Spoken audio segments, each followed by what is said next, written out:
The grid is dead. Smoke chokes the skyline. You step into the chaos, thinking you're the apex predator because you bought the best tactical gear.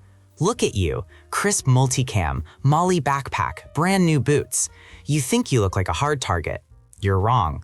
To the desperate mob owning the streets, you look like a walking aid shipment.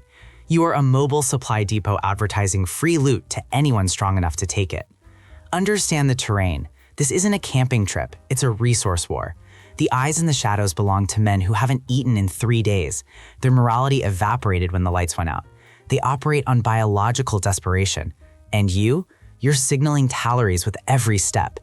Their brains scan the visual noise for outliers, the clean, the well-fed, the prepared. That tactical flashlight isn't a tool, it's a beacon calling every predator in the sector. Your gear doesn't protect you here. It makes you a priority target. You are broadcasting value in a vacuum. If you don't kill that signal right now, you won't survive the intersection. Drop the commando fantasy right now. You spent thousands on deployment-grade equipment because you thought it made you look formidable. It doesn't. It makes you a magnet. In a collapse, your appearance is a language. Your outfit is screaming, "I have everything you need." This is the fatal error of the gray man concept as understood by amateurs who just wear gray tactical pants instead of green ones. It's still tactical. It still smells of money. Let's break down the psychology of the predator. This is resource signaling. The starving human brain enters a hyper-focused state, scanning the environment for high-value inputs. It ignores the static, the trash, the debris, the broken people. It locks onto the outliers. A clean, rigid military backpack stands out against the organic chaos of a riot, like a flare in a dark room. You're triggering their dopamine receptors before they even see your face. Think about the logic of the mob. If you wear a vest designed to carry magazines, the mob assumes you have a weapon. You think that scares them? It doesn't. It validates the risk. High risk, infinite reward. They know if they crack your shell, they find water filters, antibiotics, and rations. You aren't a person, you are a walking convenience store. By dressing ready, you have done the predator's work for him. You have identified yourself as the most caloric object on the street. Real camouflage isn't about blending into foliage, it's about blending into the baseline of misery. When you wear branded cargo pants, high-end boots, or that idiotic paracord bracelet, you signal status. Status in a famine is a death sentence. The predator looks for a return on investment. A guy in a stained hoodie looks like zero ROI. A guy in tactical gear looks like the jackpot. Your goal is to be visually worthless. If you look like you have nothing to lose, no one will try to take it. Stop trying to look like a hero. Heroes die first. We identified the error. Now let's engineer the solution. Your objective is visual noise. You must become the background static. Start with the silhouette.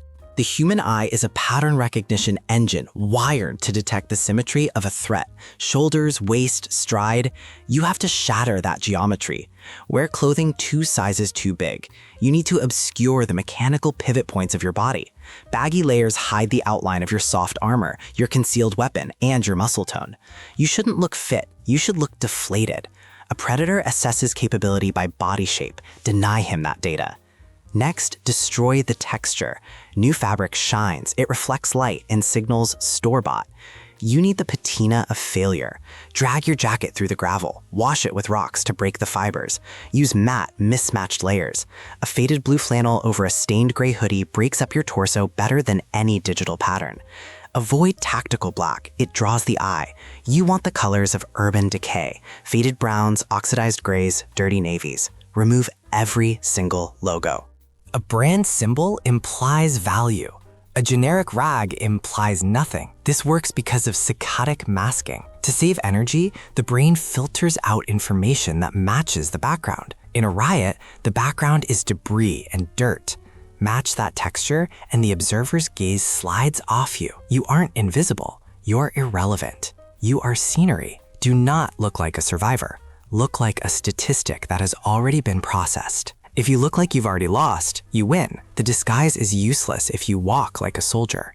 Your gait is a broadcast signal. Most people have 2 modes, the predator march or the prey shuffle.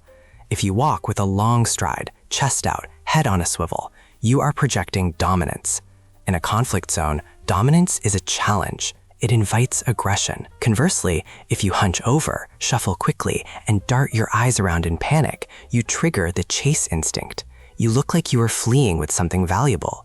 You need the zero state walk. Shorten your stride. Round your shoulders slightly. Keep your hands empty and visible, hanging dead weight at your sides. Do not march, trudge. The goal is to mimic the energy levels of the surrounding crowd. If everyone is exhausted and slow, and you are moving with purpose and energy, you stick out. Match the baseline tempo. Control your eyes. Direct eye contact is a threat. Looking at the ground is submission. To be invisible, look through people. Focus your gaze at chest level, scanning the horizon without locking onto anyone's face. This is soft focus. It signals that you are disengaged, zoned out, and not a threat. The science here involves mirror neurons. When a predator sees tension in your body, their brain mirrors that tension and spikes their adrenaline. If your body language is slack, bored, and low energy, their brain reads no threat, no reward. You are hawking their biological assessment loop. Be the person they don't even remember passing. Movement is invisible. Now let's hide the payload. The tactical backpack is the single biggest liability in urban evasion. It is a loot box strapped to your spine. It doesn't matter if it's black, tan, or gray. The shape itself screams logistics. If you are carrying a pack, you are carrying resources. A predator sees that and calculates the weight of your water and supplies. Switch to poverty camouflage. Your best tactical asset is a dirty, reusable shopping bag or a faded, beat-up courier satchel. Better yet, a heavy-duty contractor trash bag.